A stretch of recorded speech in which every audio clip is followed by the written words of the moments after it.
बन जाओगी, कान्हा की दीवानी बन जाओगी, कान्हा की दीवानी बन जाओगी।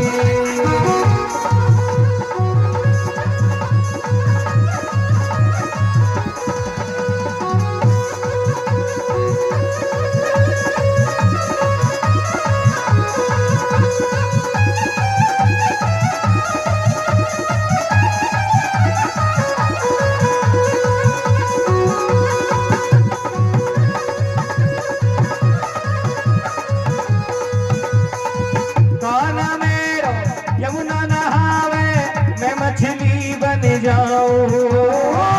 कान्हा मेरो यमुना नावे, मैं मछली बन जाऊं। कान्हा मेरो यमुना नहावे, मैं मछली बन जाऊं। कान्हा मेरो यमुना नावे, मैं मछली बन जाऊं। और बाके बिहारी लाल की, ओ नैनन में श्याम समाएगा, ओए प्रेम का रोग लगाएगा। नैनन में श्याम समाएगा, ओ प्रेम को रोग लगाएगा। तेरी नैनन में श्याम समाएगा, ओए प्रेम का रोग लगाएगा। नैनन में श्याम समाएगा, प्रेम को रोग लगाएगा।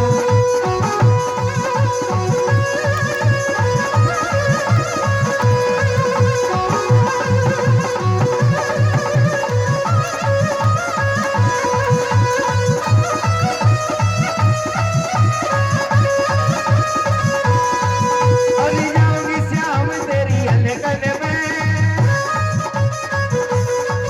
हरी जाऊंगी श्याम तेरी अलकन में, लुट जाऊंगी श्याम तेरी मंडकन में। ओ सपने में, ओ सपने में, ए सपने में हंसी बतराएगा, ओए प्रेम का रोग लगाएगा। तेरी नैनन में श्याम समाएगा, ओए प्रेम का रोग लगाएगा। जय हो।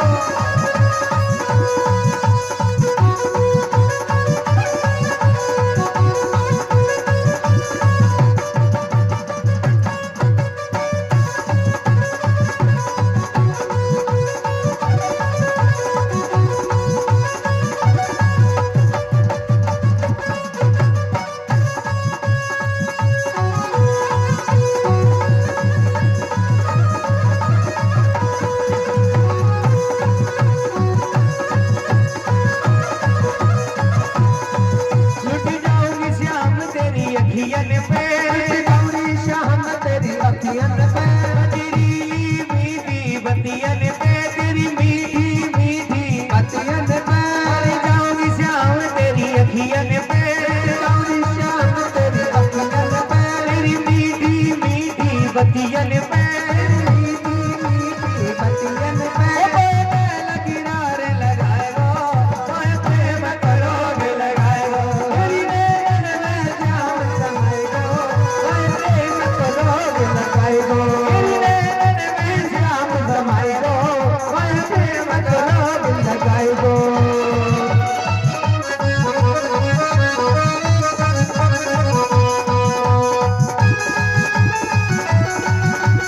यार है, जय जय श्री राम है।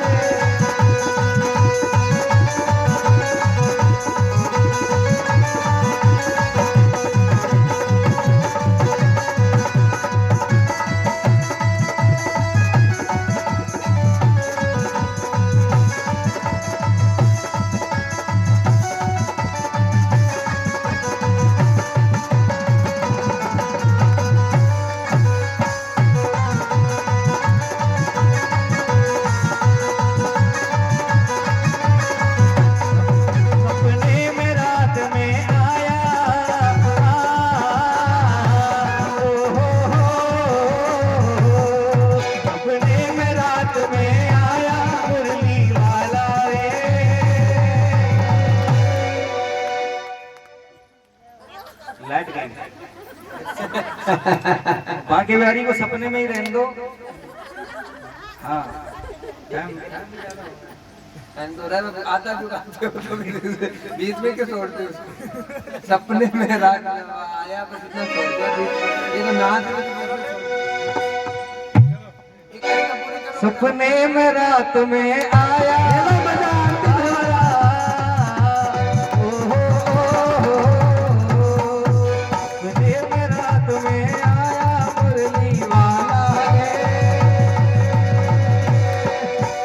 हो गई तेरी जान जपू में माला रे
भगवान की।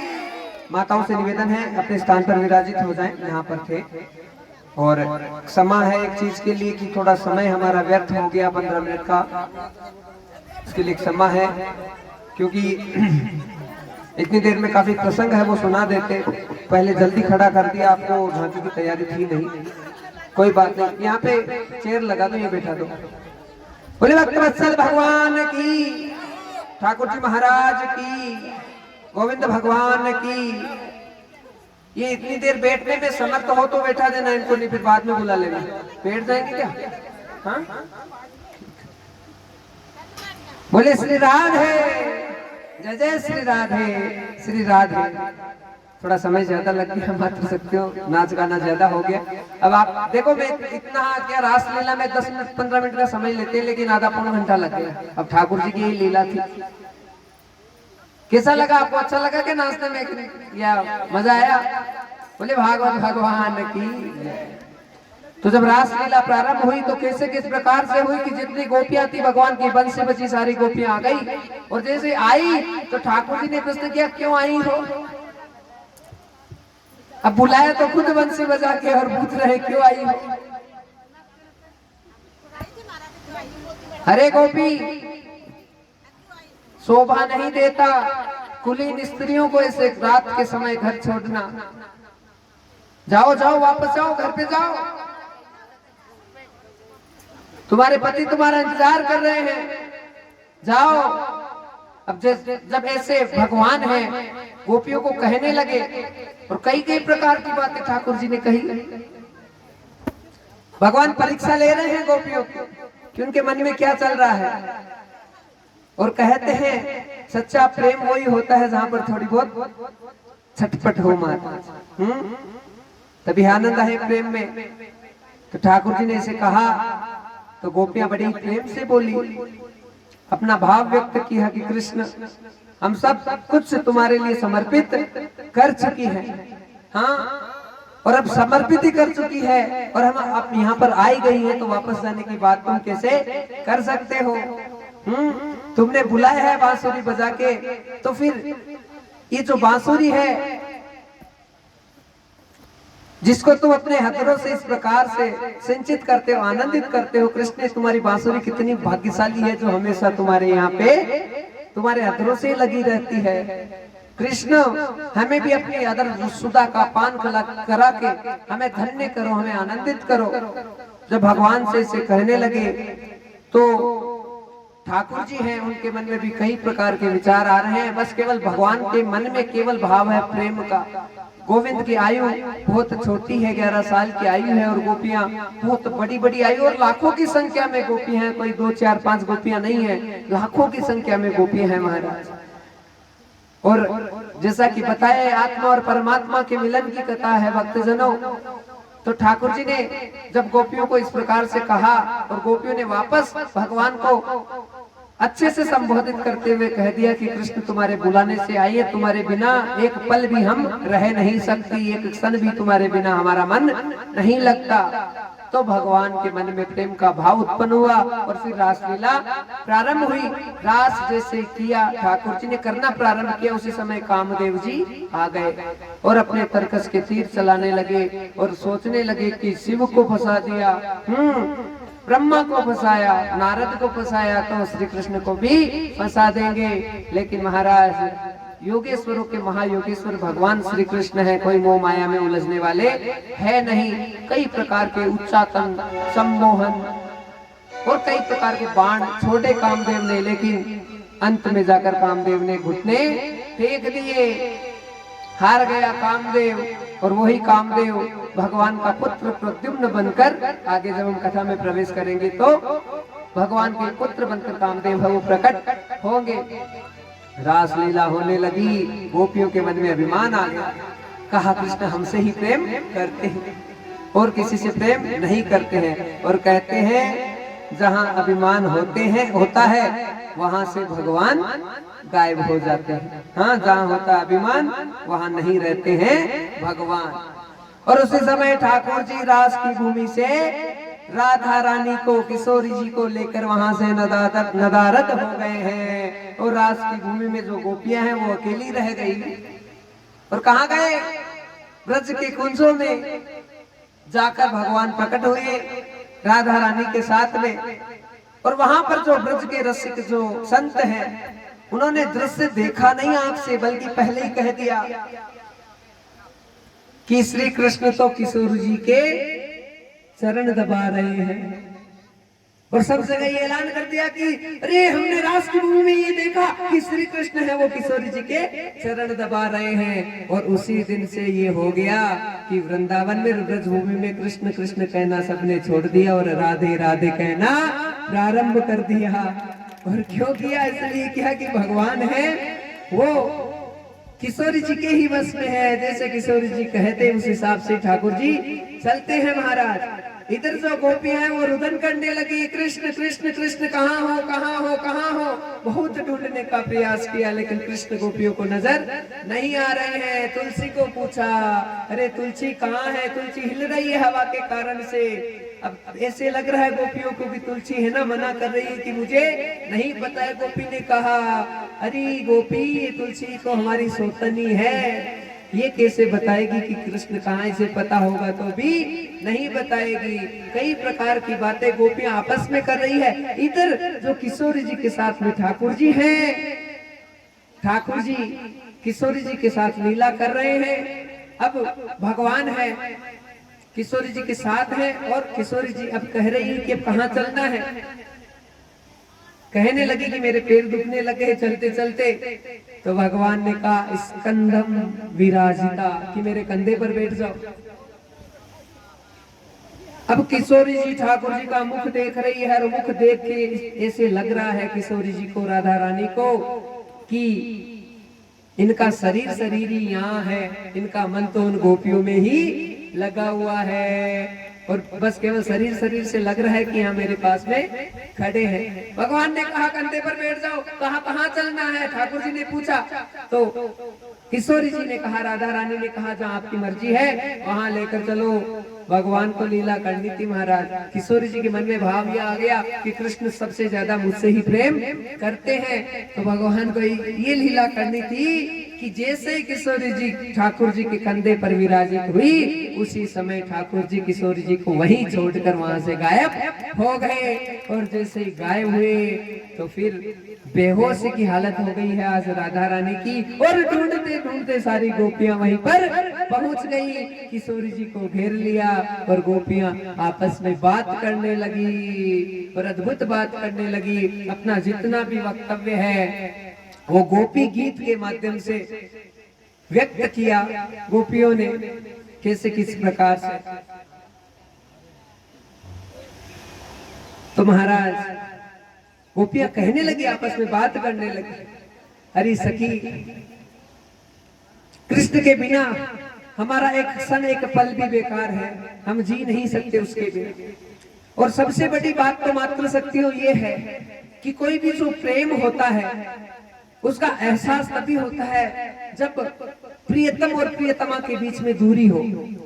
अब पतिदेव रोज छाती पर पड़े रहे, हाँ, घर पर ही सुबह से लेकर शाम तक रहे, तो पतिदेव भी सारे दिन अच्छे नहीं लगते। अब सुबह जाए शाम को आए, हाँ, तब तो अच्छा लगे भाई, हाँ ठीक है, अब आए हैं लोग, खाना वाना खाओ, आनंद करो, ठीक है कि नहीं, सही है। और सारे दिन पास में रहे तो फिर उतना प्रेम नहीं रहता। ये भागवत भी ऐसे कह रही है कि वियोग में ही हमेशा प्रेम है वो बढ़ता है, और भगवान यही सूचना दे रहे हैं गोपियों को। गोपियां आपस में बात कर रही है, सखी मैं उस श्री कृष्ण को कैसे भूलूं, भाव विभोर हो रही है महाराज, हालत बड़ी बहुत गंभीर है गोपियों की, आंसू नहीं रुक रहे उनके, फिर आपस में बात करती करती यही कह रही है, सखी तुम्हें पता है श्री कृष्ण एक बार बीमार हो गए थे, हाँ, बुखार हो गई थी। तो श्री कृष्ण ने नारद जी को कहा था कि मेरा सबसे जो प्यारा भक्त है उसके चरणों की रज लाकर माथे पर लगा दो, मेरा बुखार उतर जाएगा। तो नारद जी बड़े बड़े भक्तों के पास गए थे सखी, लेकिन सबने मना कर दिया कि श्री कृष्ण वो तो परम पिता परमेश्वर है, उनको अपने चरणों की धूल कैसे दूं, पाप लग जाए। तो सबने मना कर दिया था सखी। तो तुम्हें पता है हम सब यमुना नदी के किनारे बैठी थी, नारद जी वहां परेशान होकर आए थे और हमसे कहा था कि श्री कृष्ण बीमार हो गए हैं और उनके सबसे सर्वश्रेष्ठ भक्त के चरण की धूल चाहिए, चरण की रज चाहिए। तो सखी हमने बिल्कुल ही नहीं सोचा कि चाहे हमें कितना ही पाप लग जाए, हाँ, चाहे हम कितनी दोष की भागिनी हो जाएं, लेकिन यदि हमारी चरण रज से श्री कृष्ण ठीक हो जाए तो हम एक बार नहीं 100 बार चरण रज है वो दे देंगी। इस प्रकार से बात करने लगे। गोपी गीत के माध्यम से कई प्रकार की मंत्रणा है गोपियों के द्वारा प्रकट होने लगी। कैसे आई, हम भी गोपी गीत का दर्शन करने जा रहे हैं। थोड़े से ढोलक वाले भैया है नीचे चले गए, आग्रह कर रहा हूँ जल्दी आ जाए, क्योंकि संगीत में गोपी गीत का हम दर्शन करने जा रहे हैं। गोपियाँ क्या कह रही है? जयति तेदिकं जन्मना व्रज जयत इंदिरा सरस्वत रही दहित धृषिता दीक्षुता वैद्रता सव त्वां विचिन्वते शरददासे साधु जात सत सरसिजोदरा श्रीमुषिकधरा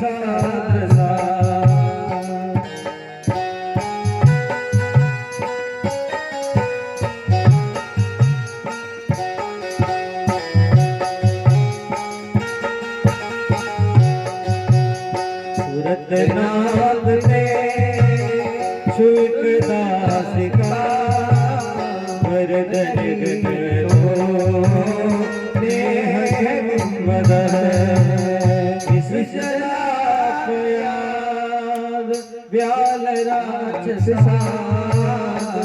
वर्ष मारुता वेद्युदान ला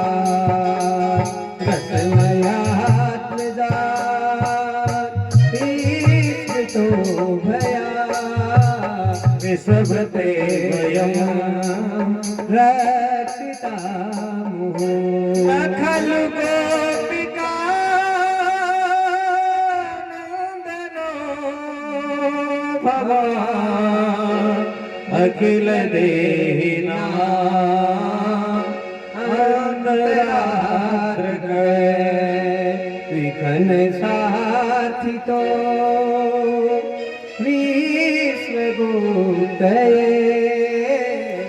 सकहु देवान सात्वतांकुले विरहिता भया भ्रष्टधूर्यते चरण मेयुषां संस्कृते भया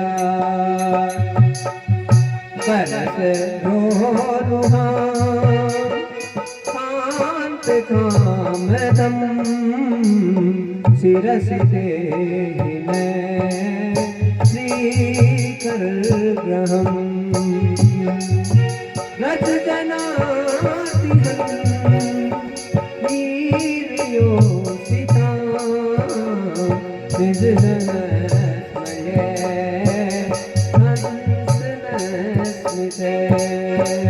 भज सखी भवे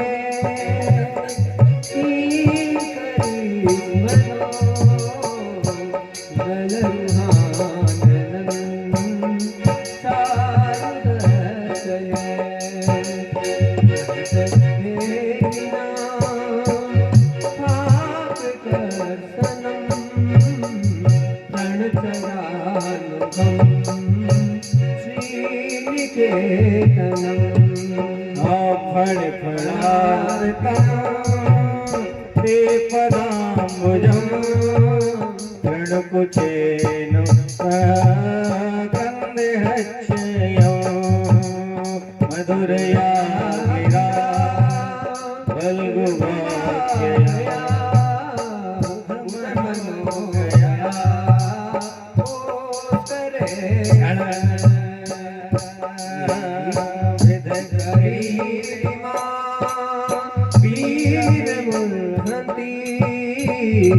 सदर से धुना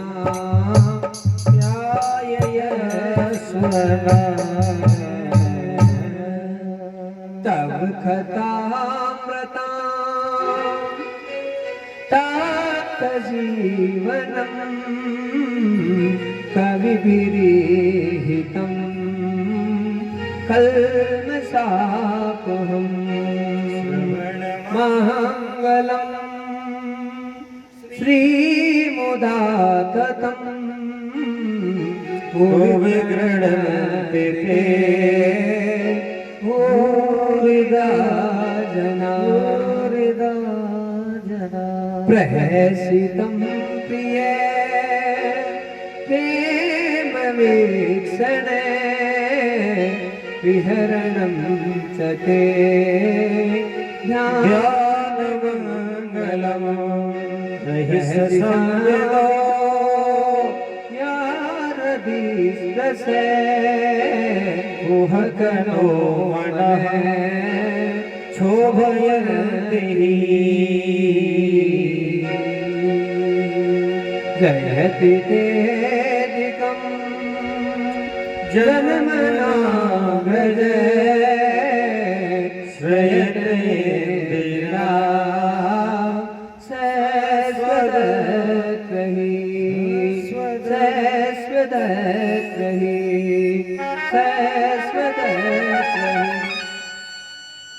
यते सुजात चरणाम्बर्वस्तनेषु भीतासने प्रियततिमैकर्कशेषु केनाटवीमर्षितद्व्यततेन किंस्मितः कुर्पादिभिर्भवतिर्भवतायुषान्। भागवत भगवान की जय।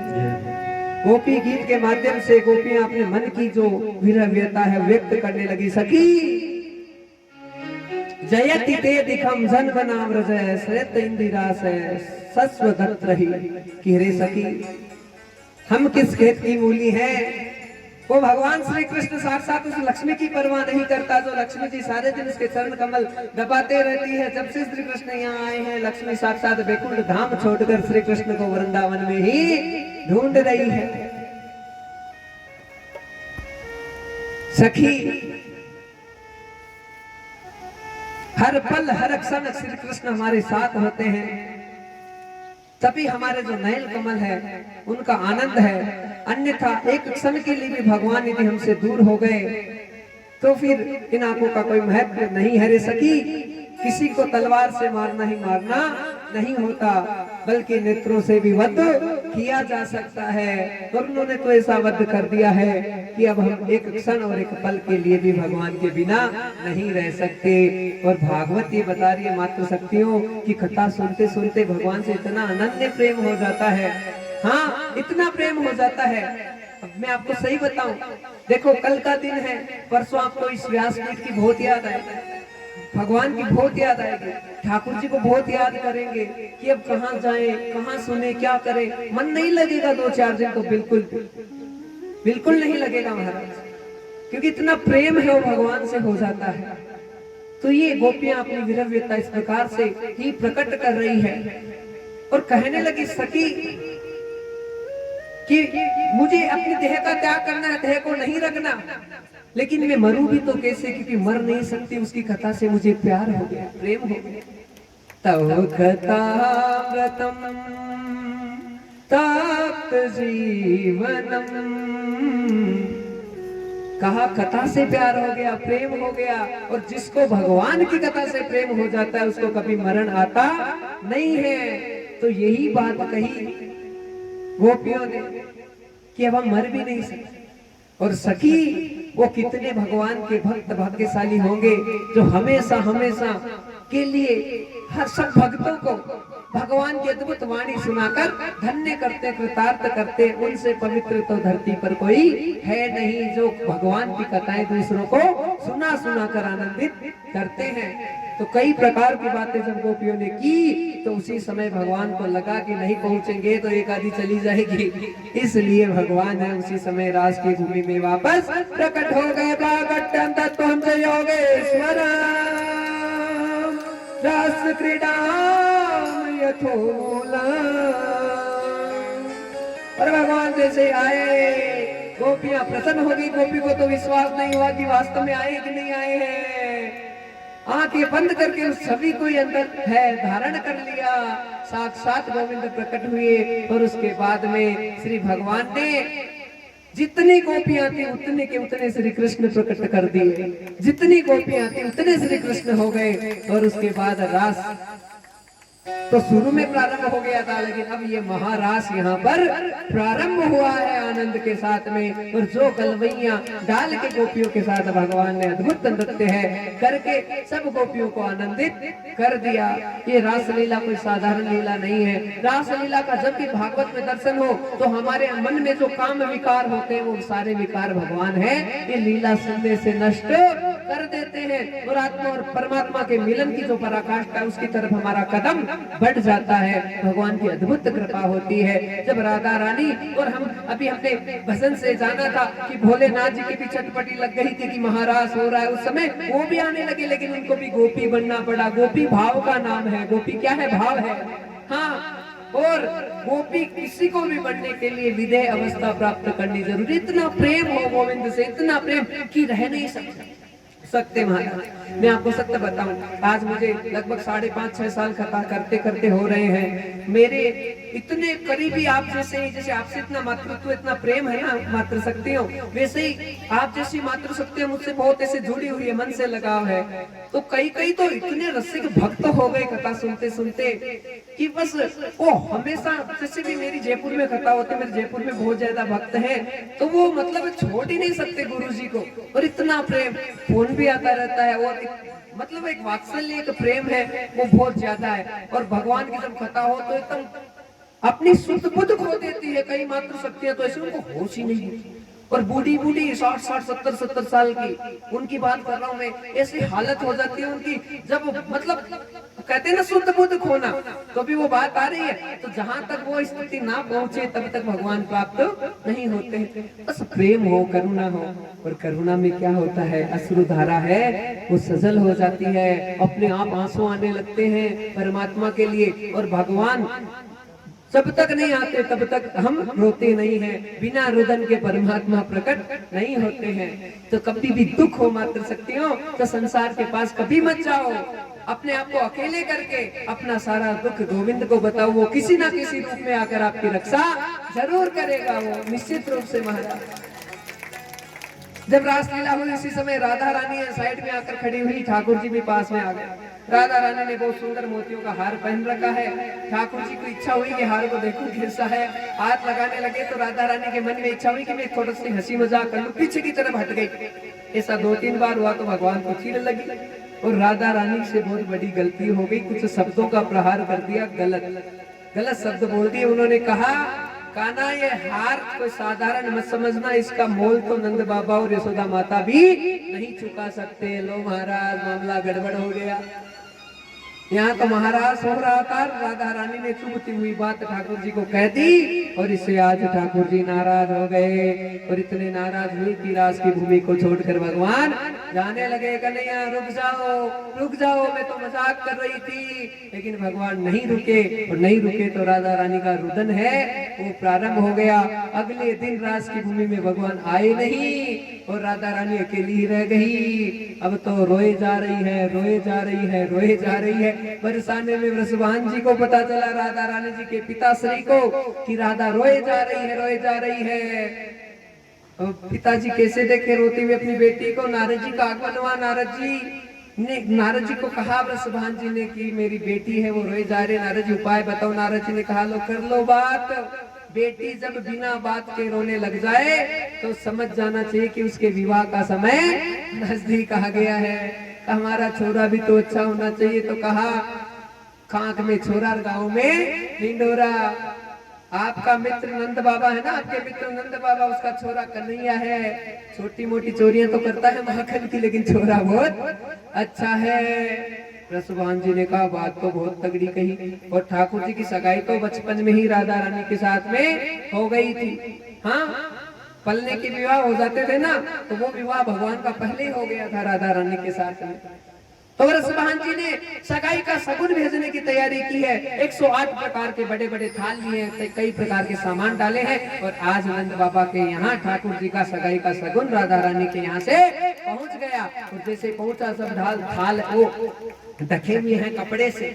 इधर कृष्ण कन्हैया को पता चला कि मेरे ससुराल से सामान आया, मेरी सगाई पक्की हो रही है। मन में तो चटपटी लग रही है कि हाँ आनंद हो रहा है, लेकिन ऊपर से बस वो नाराजगी भी हो रही है कि राधा ने मुझे ऐसे कैसे बोल दिया कि हार का मोल नहीं चुका सकता।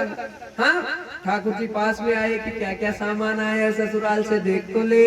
कपड़े हटाए तो एक थाल में मोती भरे थे, एक मुट्ठी मोती भगवान ने वहां से उठाया और उठा के वहां से चले गए। अब नंद बाबा का आगमन, नंद बाबा ने आते ही कहा, यहाँ से किसी ने कोई सामान उठाया है। तो एक ग्वाला भाग के आया, ग्वाले ने कहा, बाबा और कोई नहीं, कन्हैया इधर से आया था। नंद बाबा ने कहा, घर में चोर है तो दूसरे के बारे में कहना क्या, उसने ही किया है सारा। अरे कन्हैया, ओ कन्हैया, आवाज लगाई। हाँ बाबा। कन्हैया आए, बेटा तुमने मोती, हाँ बाबा उठाए थे मोती। क्यों उठाए बेटा, तुम्हें कौन सी मोती की खेती करनी है। भगवान ने नंद बाबा का हाथ पकड़ा, मुस्कुराए और जाकर जो ठाकुर जी का खेत है उसमें लाकर नंद बाबा को खड़ा कर दिया। कहा, आंख खोलो। आंख खोल रहे, आंख बंद करके लाए थे, और कहा खोलो आंख। आंख खोल के देखा तो नंद बाबा की आंखें फटी रह गई, क्योंकि ठाकुर जी एक मुट्ठी मोती लेकर गए थे और पूरे खेत को मोतियों से लहला दिया। अंगूर के गुच्छे जैसे लटक रहे हैं, उस प्रकार से मोती लटक रहे हैं। इतने मोतियों की भगवान को क्यों जरूरत पड़ी जी? इसलिए जरूरत पड़ी कि राधा रानी को सबक देना चाहते हैं। कहा बाबा शगुन आता है सगाई का तो कुछ ना कुछ सामान तो वापस भेजा जाता है ना, तो जितने थाल है उन सब में मोती भरवा दो। राधा रानी ने बोला था ना कि मोल नहीं चुका सकते, तो सारे थालों में मोती भरवा दिए और ऊपर से कपड़ा ढक दिया। रसबान जी के यहाँ सामान पहुंचा। राधा रानी ने सोचा मैं भी तो देख लूं मेरे ससुराल से क्या सामान आया है। एक कपड़े को हटाया मोती, दूसरे को हटाया मोती, तीसरे को हटाया मोती। सारे कपड़ों को हटाकर देखा तो जोर जोर से रोने लग गई कि कन्हैया ने मुझे चिढ़ाने के लिए सब में मोती भरवा कर भेज दिए हैं। अब तो वृषभान जी संकट में आ गई, मेरी चोरी को चुप कैसे करूं, कैसे करूं। पूरे व्रज मंडल में ऐलान कर दिया जो राधा को हंसाएगा उसे इनाम दिया जाएगा। वो ढोल पीटा गया सब जगह। और महाराज पहुंचते पहुंचते ठाकुर जी के कान में भी ये बात पहुंच गई। क्या पहुंची कि राधा रोए जा रही है, रोए जा रही है। और मन में तो तकलीफ हो रही है कि अभी तक हो रहा है ऐसे, लेकिन डायरेक्ट चले जाऊं मनाने तो अपनी हल्की लगे। धनी लुगाई की लड़ाई होती है ना, तो सबसे बड़ी प्रॉब्लम ये होती है पहले ये बोल जाए, हाँ, और पहले बस मुझे नहीं बोला, पहले ये बोल जाए। एक बार बतलाने का मामला होता है कि 3 दिन निकाल देते हैं फालतू लड़ाई झगड़े, और रोटी नहीं उतरती ढंग से, और फालतू के बिना मतलब की माता पड़ी, और कोई बात ही नहीं होती है। ज्यादा से ज्यादा क्या बात होती है, आप ही बता दो। एक तो पीर की बहुत ज्यादा चिड़ लगती है महाराज माता, और दूसरी, अब देखो हम तो आना अपनी कहानियां सुना दिया करते हैं, दूसरों की नहीं सुनाते। हम तो अपने घर में हमारे साथ ही कुछ होता है तो वही बता दे, दूसरे क्या। हाँ, ज्यादा मोबाइल देखना मुझे तो बिल्कुल पसंद नहीं है। मैं आपको बताऊं, मैं मोबाइल सुनता खूब हूँ, मतलब श्रवण करता हूँ। मैंने कहा ना एक लीड खराब रखता हूँ और एक लीड लगा के बढ़िया से केवल सुनता हूँ। क्या केवल कथा सुनता हूँ भगवान की, इसके अलावा और कुछ नहीं सुनता। लेकिन मुझे कोई कह दे कि 2 मिनट से ज्यादा मोबाइल को इसे देख लो, तो मैं आपको सच बताऊं मुझे चक्कर आने लग जाता है। अब आपके घर में तो बताने की आदत है, वो पतिदेव खुद ही सारे दिन अंगुली करता रहता है 24 घंटे। सारा काम उससे हो रहा है। ये बहुत भयंकर बीमारी महाराज, हमारी सारी एनर्जी को खा जाता है मोबाइल। जितनी अच्छी बुद्धि होती है ना उसे सारी को निकाल देता है। ये नहीं कह रहा यूज मत करो, 24 घंटे में 10 मिनट 20 मिनट आधा घंटा ज्यादा से ज्यादा यूज, बस इतना इतना। साग अच्छा नहीं बनाया आज तो, मिर्ची खत्म हो गई थी, कहां से लाई है? तो ये छोटी मोटी लड़ाइयां होती है, और बाकी एक दो बड़ी भी हो जाए उसमें क्या है कि चाहिए। देखो एकदम सत्य कह रहा हूँ, थोड़ी कड़वी तो लगेगी लेकिन साची है।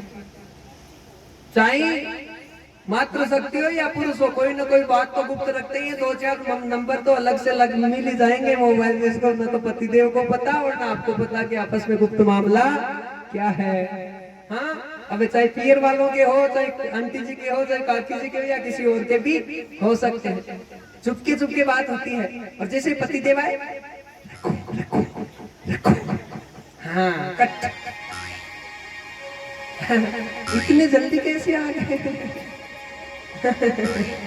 काम हो गया। किससे बात कर रही थी? ये मुद्दा तो हमेशा उठेगा, किससे बात कर रही थी? उठता है कि नहीं उठता, बताओ।